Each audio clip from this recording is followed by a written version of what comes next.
Ժողովուրդս ողջույն։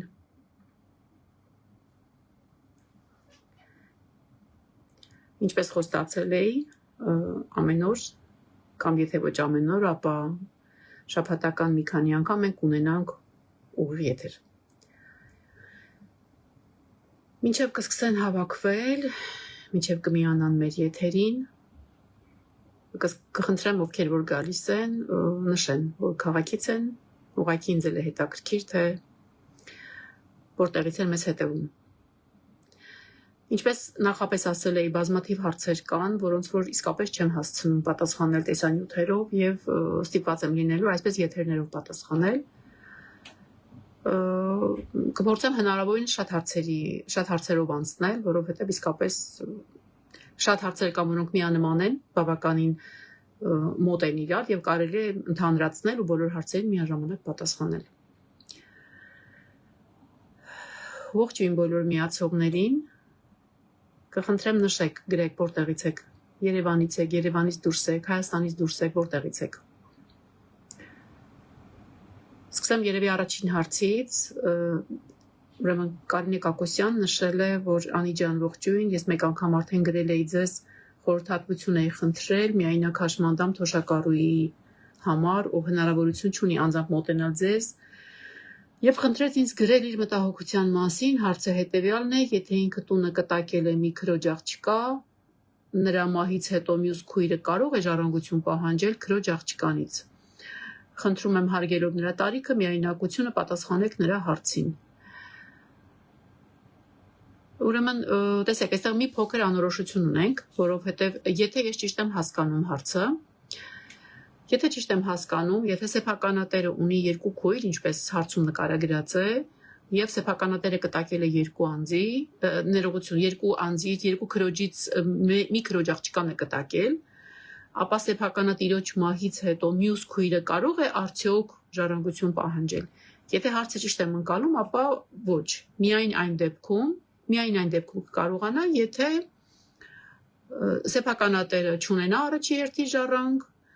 իսկ մյուս քույրը լինի պարտադիր բաժնի իրավունք ունեցող։ Ամեն դեպքում մի փոքր խճճած է հարցը, այդ պատճառով կխնդրեմ թող հարցի հեղինակը զանգահարի ինձ, մենք ավելի մանրամասն հարցերով հստակեցնելուց հետո նոր միայն պատասխանենք։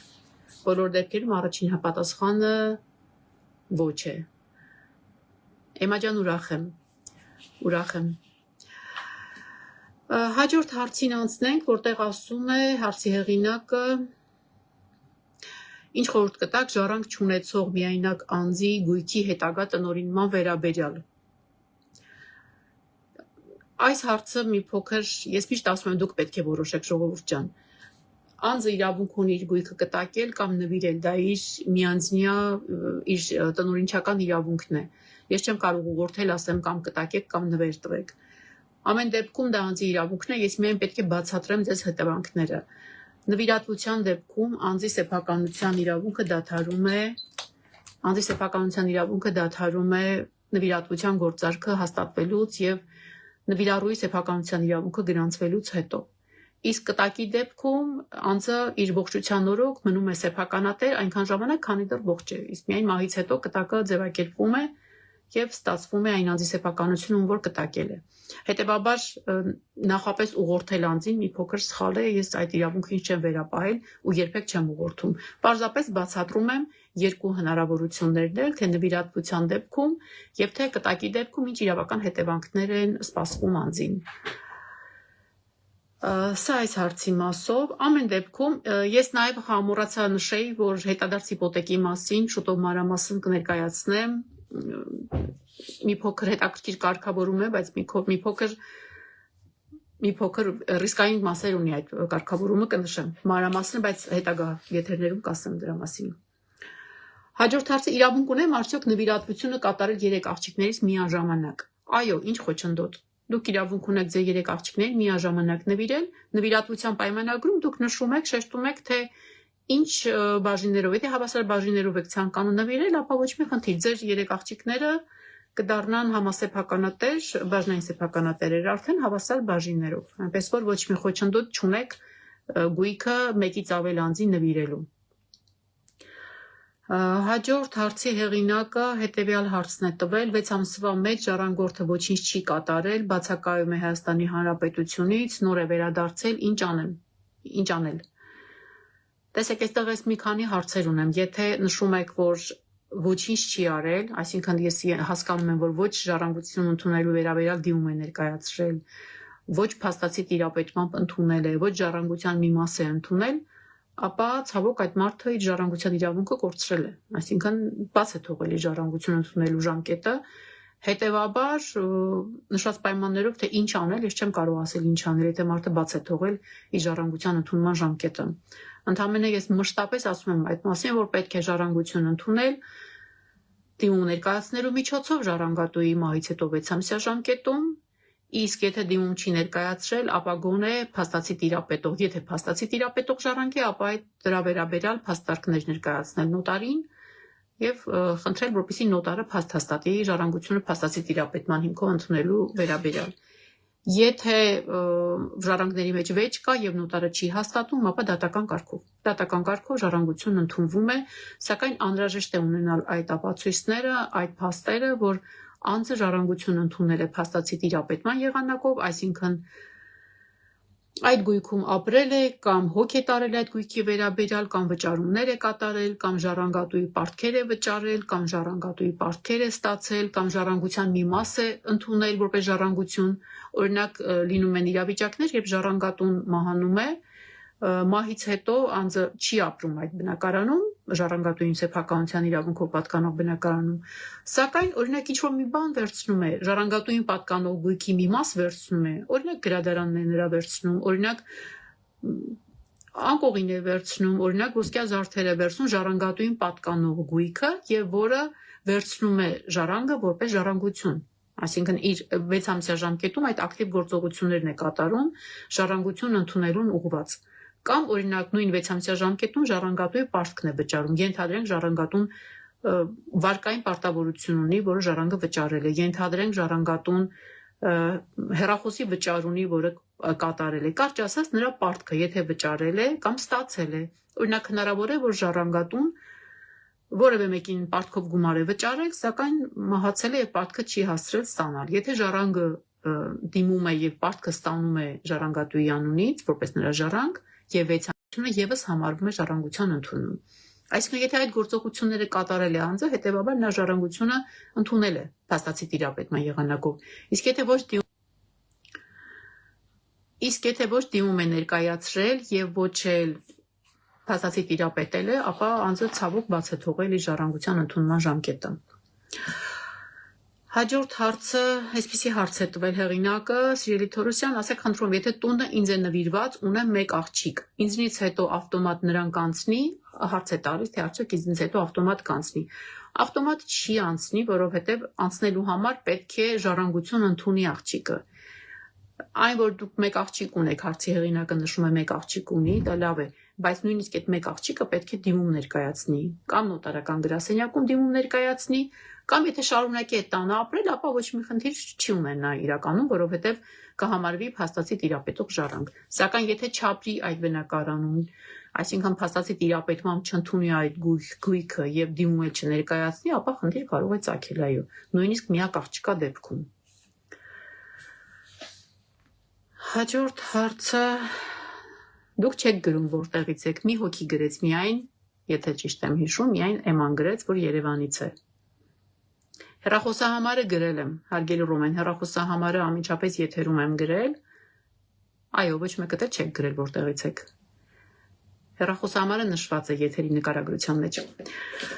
Հաջորդ հարցը Բարեձե Սիրելյանի, կասեք, թե ինչպես վարվենք, երբ ուզում եմ տունը նվիրել որդուս, բայց այն լինի միայն որդուս սեփականությունը, չպատկանի ժառանգին կամ կնոջը։ Տեսեք, այս հարցը, ես մի քանի անգամ այս հարցին առանձին վիդեոներով անդրադարձել եմ, սակայն հիմա եւս անդրադառնամ։ Ուրեմն այն, որ անձը ցանկանում է իր գույքը նվիրել իր որդուն, դա նորմալ երևույթ է, նվիրում է իր որդուն եւ սեփականատերը դառնում է իր որդին։ Նվիրատվության դեպքում գույքը չի համարվում համատեղ սեփականություն, հետեւաբար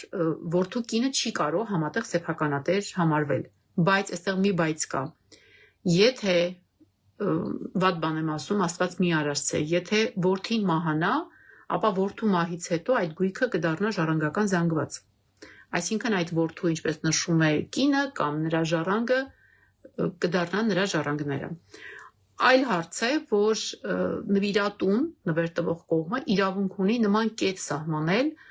որ նվիրատվության պայմանագիրը ենթակա է վերացման այն դեպքում, եթե նվիրառուն ավելի կարճ կապրի։ Այսինքն, եթե այս նկարագրած իրավիճակում, եթե նվեր ստացող կողմը ավելի շուտ է մահանում, ապա միայն պայմանագրում, նվիրատվության պայմանագրում նման կետ նշված լինելու դեպքում իրավունք ունի նվիրատուն վերացնել նվիրատվության պայմանագիրը։ Բայց դրա համար պարտադիր է, որպեսզի նշվի այդ կետը։ Եթե այն դեպքում նվիրառուն ավելի կարճ է ապրում, ապա վերանում է նվիրատվության պայմանագիրը։ Հաջորդ հարցը ենթադրում եմ, որ վերաբերում է կողակցի սեփականության իրավունքին, քանի որ հարցի հեղինակը այսպես է նկարագրում, իսկ եթե այդ բնակարանում արդեն համասեփականատեր ես լինում, ոնց է լինում։ Տեսեք, եթե այդ բնակարանը ձեռք է բերվել համատեղ ամուսնության ընթացքում, ապա համատեղ ամուսնության ընթացքում բնակարանը ձեռք է բերում եւ համարում է երկուսի սեփականությունը, ամուսինների սեփականությունը։ Եթե այլ անձինք կան համասեփականատերեր, ապա ենթադրում եմ, որ դա արդեն համատեղ ամուսնական գույք չէ։ Խոսքը վերաբերում է համատեղ ամուսնության ընթացքում ձեռք բերած գույքին։ Համատեղ ամուսնության ընթացքում ձեռք բերած գույքի դեպքում, այո, կողակցի սեփականության իրավունքով կարող է անձինք ամուսինները կարող են դիմել, դեռևս չի գործում այդ նորմա, գործելու է 2027 թվականի հունվարի 1-ից, սակայն ինչ է անհրաժեշտ է լինելու, որպեսզի ամուսիններով համատեղ դիմում ներկայացնեն կադաստր, բայց մինչ այդ պետք է դիմումը հաստատվի նոտարական գրասենյակում։ Այսինքն սկզբից գնալու են նոտար, հետո կադաստր։ Դրա մասին ես դեռ շատ կխոսեմ, բավականին ժամանակ կա, ես դեռ այնքան կխոսեմ, որ ինքնդ կհոգնեք այդ թեմայից, այնպես որ ոչ մի հարց ձեզ մոտ հաստատ բաց չի մնա։ Արմինե ջան, ուրախ եմ, Վարդենիսից, Ակունք գյուղից ուրախ եմ։ Ես ձեր գրած հարցերին ավելի հետո կանդրադառնամ, քանի որ նախապես արդեն հարցեր շատ ունեն, որոնք ինձ ուղարկել են, փորձեմ դրանցով անցնել, հա, ժողովուրդս։ Մի այսպիսի հարցել է եկել, հարգելի իրավաբան, եթե ֆիզիկական անձը կույր է, կարող է արդյոք նոտարական գործարք կատարել, վաճառել իրեն պատկանող գույքը։ Այո, իհարկե կարող է, այն որ անձը տեսողական կամ լսողական կամ օրինակ որևէ շարժողական խնդիր ունի, հենաշարժողական կամ այլ ցանկացած այլ խնդիր ունի, անձին միայն այն դեպքում, եթե անձը հասկանում է իր գործողությունների նշանակությունը, ղեկավարում է դրանք, սակայն ֆիզիկական որևէ պատճառով ի վիճակի չէ գործարքին մասնակցել կամ մասնակցել, բայց չստորագրելու խնդիր ունի, կամ տեսնելու խնդիր ունի, կամ լսելու խնդիր ունի, կամ շարժվելու խնդիր ունի, եթե նման իրավիճակներ է, ապա այո, իհարկե նոտարիատի մասին օրենքը թույլ է տալիս։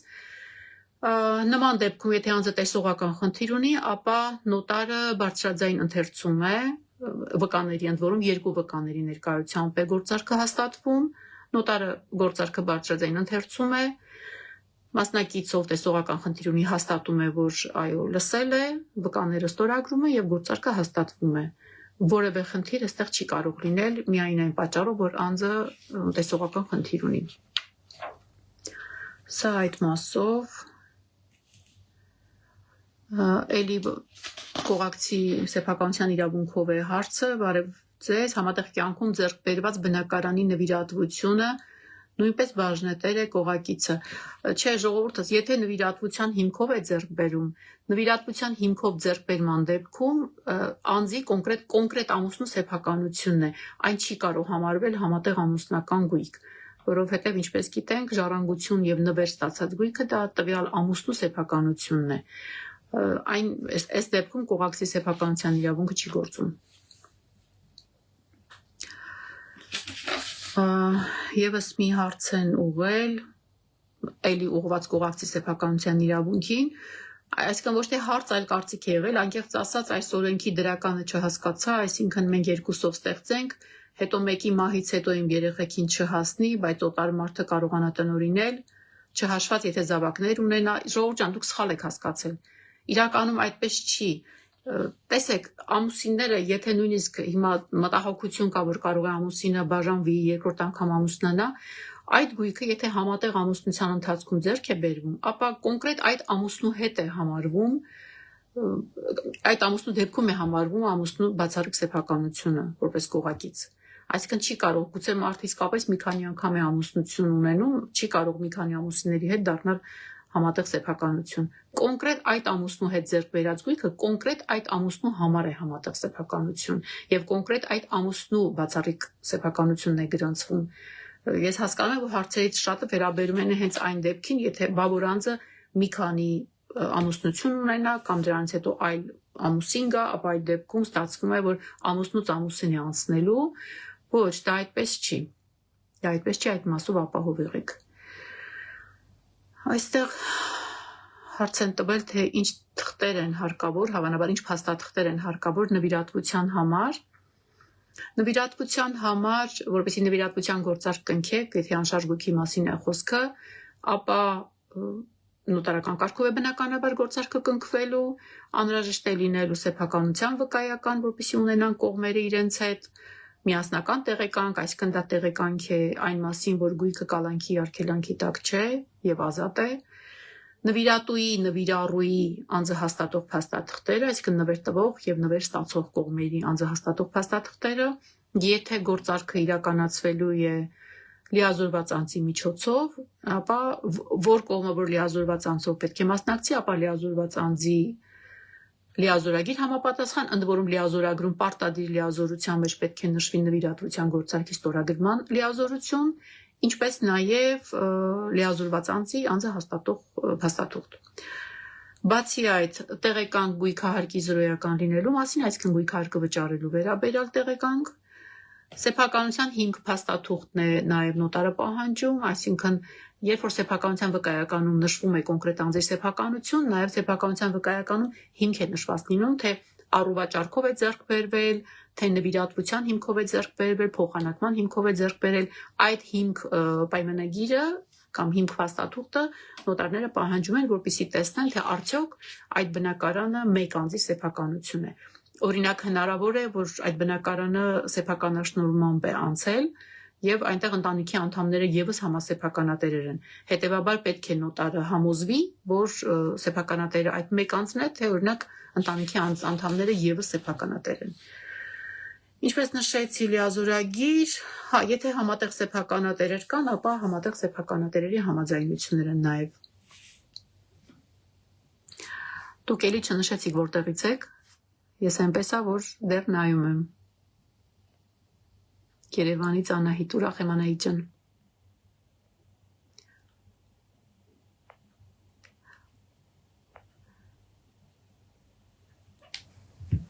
Հիմա WhatsApp-ին ես չեմ կարող պատասխանել, հարգելի Արսեն, բայց իմ օգնականը կպատասխանի։ Լավ, անցնենք մյուս հարցին։ Բարև ձեզ, նվիրատվության դեպքում օրինակ ինչպես քեզ հասած նվերը փոխանցել քո զավակներին առանց ամուսնուն մասնաբաժին հատկացնելու։ Եթե տեսեք, այստեղ հարցը մի քանի մաս ունի։ Եթե անշարժ գույքը պատկանում է միայն ձեզ, ձեր սեփականության իրավունքն է եւ ձեր ամուսինը այդտեղ չունի համատեղ որպես համատեղ ամուսնական գույք բաժնեմաս չունի, ապա դուք իրավունք ունեք ուղղակի նվիրել ձեր երեխաներին, ձեր զավակներին, ինչ խնդիր ունեք։ Ուղղակի նոտարական կարգով նվիրատվության պայմանագիր եք կնքում, ոչ մի խնդիր չկա։ Իսկ եթե ձեր ամուսնուն է նաև պատկանում, ապա ձեր ամուսինը իր մասը այդտեղ ունի։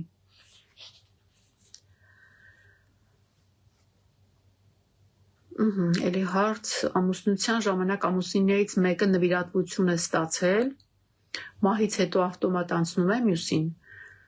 Մահից հետո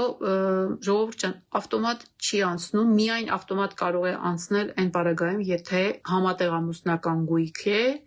եւ համատեղ ամուսնական գույքի դեպքում ամուսինները դիմում են ներկայացրել կադաստր, որպեսզի կողակցի բացառիկ սեփականության իրավունքը գրանցվի։ Միայն այդ դեպքում է ավտոմատ անցնում։ Մնացած դեպքերում, չէ, օրինակ այս դեպքում նվիրատվություն է, հետեւաբար սա համատեղ ամուսնական գույք չի, հետեւաբար պետք է ժառանգություն ընդունի։ Այսինքն մյուս կողմը ամուսիններից մեկը նշած չի կինը թե ամուսինը, տարբերություն չկա։ Հետևաբար եթե մի ամուսինը մահանում է, ապա մյուս կողմը պետք է դիմի ժառանգություն ընդունելու դիմումով ու պարտադիր 6 ամսյա ժամկետում։ Սանկտ Պետերբուրգ, Լիլիա, ուրախ եմ։ Հաջորդ հարցը Տիկին Թորոսյան բնակարանը նվիրատվություն է ամուսնուս մեր համատեղ կյանքում այս պարագայում նորորենքով նույն հարցն է էլի։ Նորից ըստ էության նույն հարցն է, եթե նվիրատվություն է, ապա այն համատեղ ամուսնական գույք չի, կոնկրետ նվեր ստացող ամուսնու սեփականությունն է, հետևաբար տվյալ անձի սեփականություն է, մահից հետո պետք է ժառանգություն ձևակերպվի։ Ռուբեն Լեոնից ուրախ եմ շատ, քանի որ միայն նոր եմ ես իմ եթերները սկսում, հնարավոր է մի փոքր ձևաչափի հետագայում ու խմբագրելու կարիք ունենանք, ամեն դեպքում նպատակը սա է, որպեսզի կարողանամ հնարավորինս կարճ ժամանակում, հնարավորինս քիչ ժամանակում, հնարավորինս շատ հարցերի պատասխանել։ Այդ պատճառով որոշեցի այս եղանակով։ Շնորհակալ եմ Հովհաննես Ավանեսյան, փոխադարձ, փորձենք հարցերին անցնել, հա։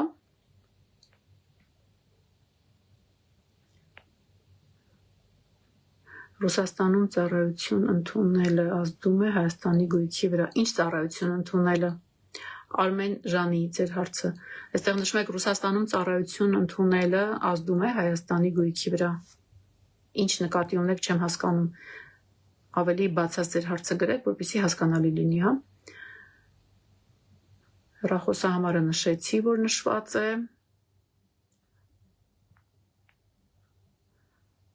Անցնենք հարցերին։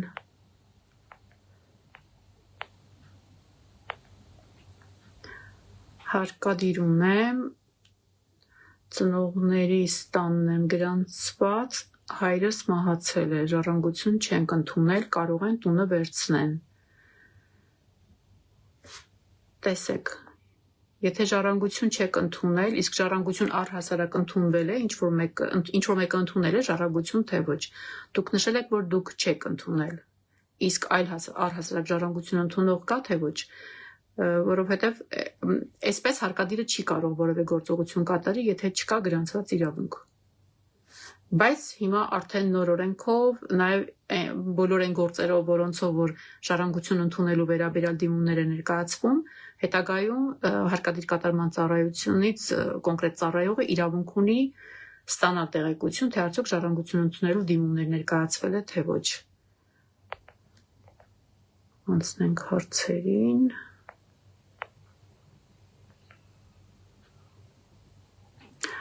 Երբ կտակը եղել է 2000 թվականին, մահվանից հետո 2003 թվականի 6 ամսյա ընթացքում չի բացվել, կտակը այսօր կարող ենք ասել, որ կտակը կորցրել է իր ուժը։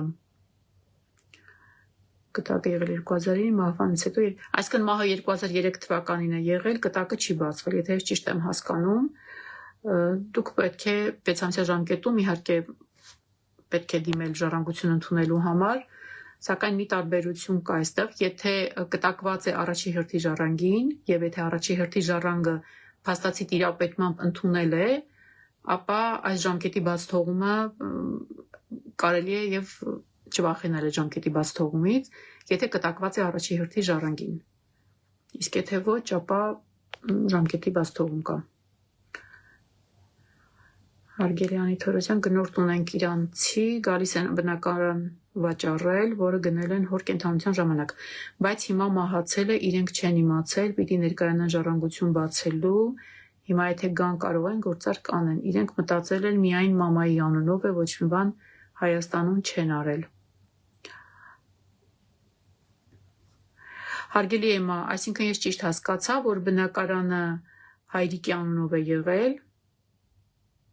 բնակարանը հայրիկի անունով է եղել եւ ժառանգություն չեն ձևակերպել, ճիշտ եմ հասկանում, որ դա է։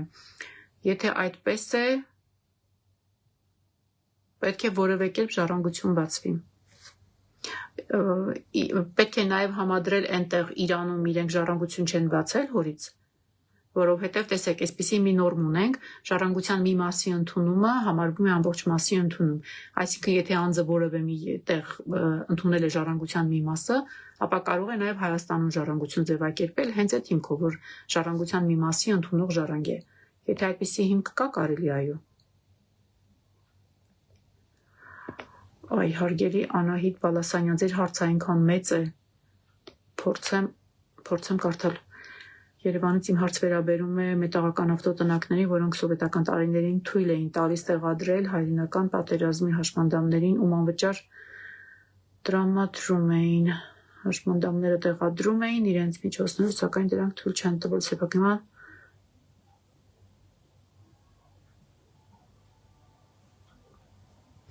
Մետաղական ավտոտնակները, եթե տեսեք հարցի հեղինակը Անահիտ չէ, Անահիտ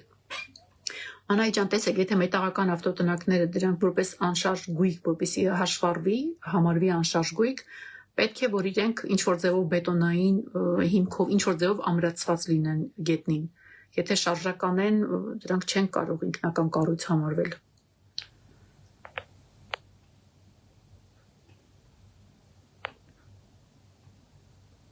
Իսկ նվիրատվության համար ինչ է պետք, Լուսինե Ստեփանյան ջան, ինչ է պետք ասելով, եթե փաստաթղթերը նկատի ունեք, ես արդեն փաստաթղթերը մանրամասն թվարկեցի, թե ինչ փաստաթղթեր են անհրաժեշտ։ Դուք ուղղակի հետագայում եթերը կպահպանեմ, հետո նորից գնայեք։ Միշտ հաճելի է ձեզ լսել, շնորհակալ եմ։ Մելանի Մկրտչյան, շնորհակալ եմ, Անի ջան, ձեզ եմ շնորհակալ։ Ռուբենս հարց է քաղել Լեոնից։ Ահա, ես ձեր հարցին պատասխանեցի։ Կտակի որ տոկոսն է պարտադիր բաժին։ Գայանե Տոնականյան ջան, տեսեք ինչպես է հաշվարկվում։ Պարտադիր բաժինն է, դա այն բաժինը, որը օրենքով հասանելիք անձին կհասներ, դրա կեսը, առնվազն կեսը։ Այսինքն, որպեսզի պատկերացնեք, օրինակ ընդունենք 3 ժառանգ ունենք, 3 ժառանգի, այսինքն իր հասանելիքը 1/3-ն է, ճիշտ է։ Հիմա եթե պարտադիր բաժին է ունենում, պարտադիր բաժնի դեպքում այդ 1/3-ի կեսն է ստացվում, այսինքն 1/6։ Հիմա այս դեպքում տեսակ ստացվում է 1/6։ Եթե ժառանգները օրինակ 5-ն են եւ իր օրենքով հասանելիքը 1/5 բաժինն է, ապա պարտադիր բաժինը կլինի դրա կեսը, այսինքն 1/10 կլինի։ Այս դեպքում միանշանակ կոտորակ չկա, միանշանակ չափ չկա։ Ուղղակի օրենքն ասում է օրենքով հասանելիքի կեսը։ Եթե 2 ժառանգ են, ապա իրենը կլիներ 1/2, իսկ պարտադիր բաժինը կլինի 1/2-ի կեսը, այսինքն 1/4։ Ենթադրում եմ հեշտ բացատրեցի։ Համբերություն ունեցող մարդ, շնորհակալ եմ Նոնե Հայրապետյան ջան։ Նաիրա Դարփինյան, Վիլիկի Նովգորոդ, շնորհակալ եմ։ Եթե անցնում է 6 ամիսը, ինչ է լինում։ Մարտին Բայացյան, ես ձեզ պատասխանեցի, եթե ճիշտ եմ հիշում, սա այն կտակին վերաբերող հարցն է։ Եթե 6 ամիսը անցնում է եւ եթե առաջի հերթի ժառանգ չէ, ապա ժամկետի բաց թողում արդեն մենք գործ ենք ունենում ժամկետի բաց թողման հետ, իր բոլոր իրավական հետևանքներով։ Արմինե Հովանիսյան, ամուսինս մահացել է, բայց մեր տունը Կեսրարիս անունով է, ունեմ 3 տալ, բայց իրենք համաձայն չեն իրենց բաժնից հրաժարվել, ինչ կարելի անել։ Արմինե ջան, սա այն հարցն է, որ եկեք ես չփորձեմ եթերով մասնավոր անձի, մասնավոր կյանքին անդրադառնալ, դուք զանգահարեք, առանձին WhatsApp-ին գրեք, առանձին կբացատրեմ։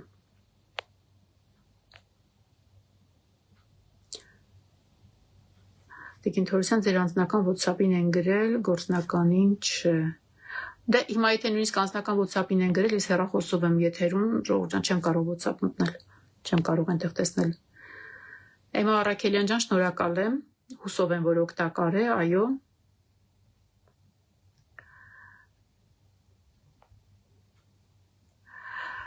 Մարտին Բայացյան, այստեղ խնդիր կա, եթե տեսեք, ստացվում է, որ ոչ մեկ չի ընդունել ժառանգությունը, եթե օրենքի տրամաբանությունն եք հարցնում, օրենքի տրամաբանությունով գույքը համարվում է անժառանգ, հետևաբար անժառանգ գույքը անցնում է համայնքի սեփականությանը։ Պետք է ուղղակի գտնել որևէ առաջերտի ժառանգ, ով որևէ գործողությամբ իր կարող է ընդունած լինել, որովհետև դա ամենավատ վիճակն է, երբ գույքը համարվում է անժառանգ գույք։ Հարգելի փաստաբան, սկեսուրս ամուսինս եւ տալս համասեփականատերեր են, սկեսուրիս մահից հետո իմացա, որ կտակ է արվել։ Մեր հետագա քայլերը, ում է կտակ արվել, Նաիրա Դարփինյան ջան, բայց սա հարց է, որը որ խորհրդատվության կոնֆիդենցիալություն է պահանջում, հետեւաբար եկեք ես ավել հարցեր ձեզ այստեղ չտամ, դուք գրեք WhatsApp-ին, առանձին մենք այս հարցը կքննարկենք։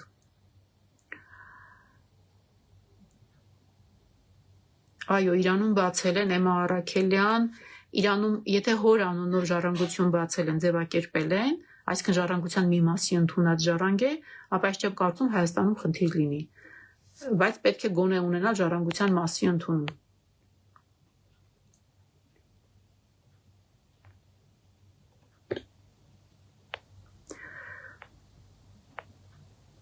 Մելինե Դավթյան ջան, շնորհակալ եմ։ Ես ժառանգորդ եմ, չեն թողնում, ես մոտենամ տանը, ինձ բռնի ուժով հանեցին, հիմա 3-4 մասի համար առաջարկում են 1.5 միլիոն։ Հարգելի Կարինե Գաբրիելյան ջան, մասնավոր հարցերը չեմ ուզում այստեղ քննարկեմ, որովհետև ես սկսելու եմ հարցեր տալ, դա ստացվելու է այնպիսի իրավիճակ, որ ես խորհրդատվություն եմ ձեզ տրամադրում, այս բան 73 հոգի եթերում մարդ ունենք, ստացվում է 73 հոգու ներկայությամբ ես ձեզ խորհրդատվություն եմ տրամադրում, ընդ որում այնպիսի հարցեր են, որոնք մասնավոր կյանքին վերաբերող հարցեր են։ Այդ պատճառով նման, եթե այդպիսի իրավիճակներ են, խնդրում եմ դա առանձին գրեք։ Աղավնի Չարխչյան, բարև ձեզ, ես ժառանգություն ստացել եմ, եղբայրս չի ճանաչում, ինչ անեմ։ Այսինքն չի դիմում ժառանգություն ընդունելու, հարգելի Աղավնի։ Եթե չի ներկայանում նոտարական գրասենյակ եւ նոտարն էլ գործարքը բնականաբար չի անի, քանի որ ժառանգներից մեկը պիտի մասնակցի, չի մասնակցում, ուրեմն կմնա դատական կարգով։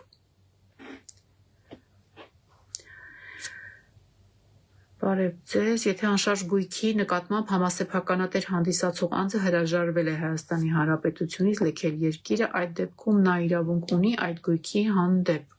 Իսկ նրա սեփականության իրավունքը դադարել է, եթե սեփականության իրավունքը չի դադարել, ապա նա դեռևս հանդիսանում է այդ գույքի սեփականատերը։ Այ եթերի ժամանակ որ զանգում եք, այսպես է լինում, մի զանգեք։